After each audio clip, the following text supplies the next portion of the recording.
టాలీవుడ్ ప్రేక్షకులు ఇప్పుడు అప్పుడు ఎప్పుడూ కూడా మల్టీస్టారర్ సినిమాలకు ఎక్కువగా ఆదరణ చూపిస్తుంటారు.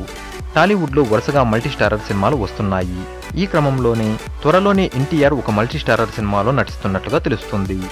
జనతా గ్యారేజ్ వంటి బ్లాక్ బస్టర్ సినిమా తర్వాత ఎన్టీఆర్ నటించబోయే సినిమా ఏంటి అనే విషయంపై పలు రకాల ప్రచారాలు జరుగుతున్న నేపథ్యంలో తాజాగా ఒక వార్త ఫిల్మ్ సర్కిల్లో జోరుగా వినిపిస్తుంది. అదే ఎన్టీఆర్ తర్వాత సినిమా ఒక మల్టీస్టారర్ అని. ఆ మల్టీస్టారర్లో ఎన్టీఆర్తో పాటు నాని నటించబోతున్నట్లుగా వార్తలు వస్తున్నాయి. అందాల రాక్షసి, కృష్ణగాడి వీర ప్రేమగాథ చిత్రాలను తెరకెక్కించిన అభిరుచి కలిగిన డైరెక్టర్గా పేరు తెచ్చుకున్న హను రాఘవపూడి తన తర్వాతి సినిమా నితిన్ హీరోగా చేయాల్సి ఉంది. కానీ కొన్ని కారణాల వల్ల ఆ సినిమా ఆగిపోయింది. ఆ సమయంలో ఎన్టీఆర్కు ఈ దర్శకుడు ఒక కథ చెప్పడం, అది మల్టీస్టారర్ అవ్వడం, ఎన్టీఆర్ ఓకే చెప్పడం, నాని కూడా ఈ ప్రాజెక్టుపై ఆసక్తి చూపడం చకచకా జరిగిపోతున్నాయని, త్వరలోనే ఈ సినిమా గురించి అధికారిక ప్రకటన కూడా వచ్చే అవకాశాలున్నాయని సినీ వర్గాల్లో ప్రచారం జరుగుతోంది.